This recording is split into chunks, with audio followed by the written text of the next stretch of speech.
উদ্ধার কাজের জন্য বের হয়েছিল এবং ওর সাথে আরো ৮ জন ছিল, যার মধ্যে ট্রলার উল্টে গিয়ে ৬ জন হচ্ছে নিখোঁজ।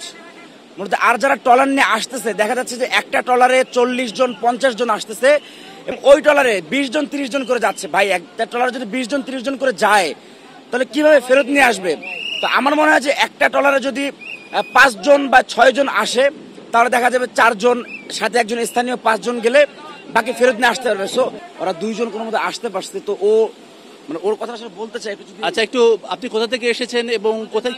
আমাদের বাড়ি সার্কিট হাউস রোড ৫০০ রুপের পাশে। আমরা পরশু দিন ১২ ছিলাম, ১২ জন নিয়ে স্পিড বোট নিয়ে আমরা ওটা নিয়ে ১২ আমরা ম্যাচ বাড়িয়ে পাশে আসছিলাম ভাই। তারপরে এরপরে হয়েছে যায় আমরা ৪ জন আমরা আলাদা হয়ে গেছিলাম, আর ৬ জন আমাদের এরপরে পড়ে গেছে, লাল পোলে পরে পড়ে গেছে। আমরা পরের দিন কালকে ফোন আছে সকাল ৬টার দিকে, আমাদেরকে বাঁচাও, আমরা মানে জলের মধ্যে বাঁচতেছি আর করতেছি। ওই জন্য আমরা সবাই কান্নাকান্নি করতেছে, বলতেছে তাড়াতাড়ি নিয়ে আসার জন্য। মাঠের অলরাউন্ডার আমি, আর ঘরের allrounder Tylox. Tylox toilet cleaner, clean মানেই টাইলক্স। মোবাইল নেটওয়ার্কও তো নাই। মোবাইল নেটওয়ার্ক কালকে ছিল, আধা ঘন্টা ছিল সকালবেলা, ওই সময় ওরা ফোন দিয়েছিল, আবার এয়ারপোর্ট থেকে চার্জ গেছে, ওই জন্য এখন ওদেরকে পাওয়া যাচ্ছে না, মোবাইল বন্ধ বাতাচ্ছে। এখন আবার নেটওয়ার্ক আছে, ফোন দিয়েছে, ফোন বন্ধ বাতাচ্ছে। আচ্ছা, আমরা সেনাবাহিনী আমার হচ্ছে যে খুব একটা বার্তা আছে, সেটা হচ্ছে যারা টিম নিয়ে আসতে চাচ্ছে বা এই দিকে যারা মুভ করতে চাচ্ছে, মানে আমার বার্তা তারা কেউ যেন খালি হাতে না আসে, অর্থাৎ সবাই যেন ট্রলার হাতে আসে, কারণ এখানে ট্রলার ছাড়া আপাতত কোনো কাজ নাই। মূলত আর যারা ট্রলার নিয়ে আসতেছে দেখা যাচ্ছে যে একটা ট্রলারে ৪০ জন ৫০ জন আসতেছে এবং ওই ট্রলারে ২০ জন ৩০ জন করে যাচ্ছে। ভাই, একটা ট্রলারে যদি ২০ জন ৩০ জন করে যায় তাহলে কিভাবে ফেরত নিয়ে আসবে?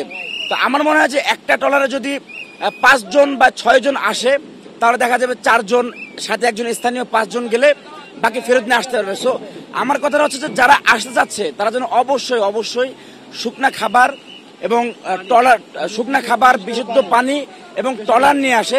আর একটা ট্রলারের জন্য খুব কম সংখ্যক মানুষ আসে যারা হচ্ছে যে উদ্ধার কাজে যেতে পারবে বা সাঁতার জানে, অন্যদেরকেও যাতে উদ্ধার করে নিয়ে আসতে পারে।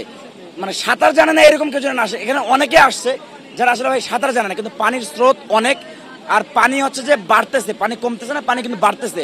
তো যারা সাঁতার জানে তারাই যেন আসে, আর একটা ট্রলারের পিছনে যেন কম মানুষ আসে এবং সবাই যেন ট্রলার সহ আসে, ট্রলার ছাড়া কেউ যেন না আসে। অনেকে ট্রলার ছাড়া আসছে কিন্তু এখানে এসে ঘোরাঘুরি করতেছে, আর মানে অনেক মানুষ ভেতরে খুবই ভয়াবহ, যাওয়ার সুযোগ নাই অন্য কোনো ভেতরে। আর সবচেয়ে বড় কথা হচ্ছে যে এখানে বারবার বলা হচ্ছে যে ট্রলারের সংখ্যা অনেক বেশি, কিন্তু ট্রলারের সংখ্যা খুবই কম, যা প্রয়োজনের তুলনায় অনেক কম। যেটা ভিতরে আপনি গিয়েছিলেন, পরিস্থিতি কি? আমি ভিতরে গিয়েছিলাম, যেমন আমি হচ্ছে এই পাশে গিয়েছিলাম, আমি আসলে আলোর ভোট টিম থেকে আমি এই পাশে গিয়েছিলাম আমার টিম নিয়ে। একটা বাড়ির একতলা পার হয়ে প্রায় 2 তলা সুই পানি হয়েছে। যারা ওই গ্রামবাসীর পুরোটাই ওনারা হচ্ছে যে 2 তলা, তারপর হচ্ছে ছাদের উপরে এখন বসবাস করতেছে। আর আমি জিজ্ঞাসা করলাম যে তারা ফার্নিচারের কি অবস্থা, কাপড় চোপড় ফার্নিচার সব পানির তলে। শুকনা খাবার দাবার খেয়ে আছে, এখন ভিজা খাবারের দরকার। তো যারা হচ্ছে যে আসতেছে ট্রলার যেন নিয়ে আসে, কম সংখ্যক মানুষজন আসে। ফেনী সোনাগাজী রোড আমাদের দলিয়াতে আমার আব্বা আম্মুর সাথে আমার কি ফজরের পরে হয়েছে কথা, এরপর বলতে ওখানে কেউ নাই, কেউ যাচ্ছে না। আমি এক জায়গায় কথা বলছি, কেউ যাচ্ছে না, বলতে ওইদিকে সিরিয়াস, ওইদিকে মানুষ কি মারা যাচ্ছে, কেউ যাচ্ছে না। তাহলে কি লাভ? হেলিকপ্টার কই আমাদের? হেলিকপ্টার গুলো কই? বিচার চাই। সিঙ্গাপুর বানাইছে, সিঙ্গাপুর কই? সিঙ্গাপুর কোথায় গেছে ভাই?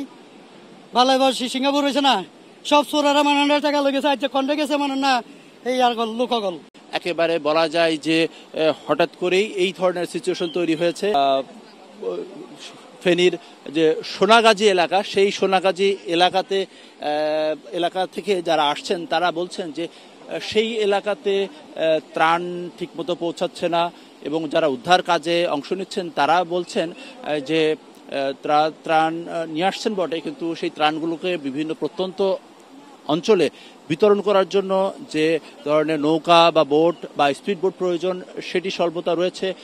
ফলে যেসব প্রত্যন্ত এলাকায় মানুষ আটকে রয়েছেন তাদেরকে উদ্ধার করে নিয়ে আসা সেটি খুব দুরূহ হয়ে পড়ছে। ফলে নারী, শিশু, গবাদি পশু সেগুলো নিয়ে মানুষ খুব মানবতা জীবনযাপন করছেন। একজন বলছেন যে 40 কিলোমিটার হেঁটেছে। আমরা একটু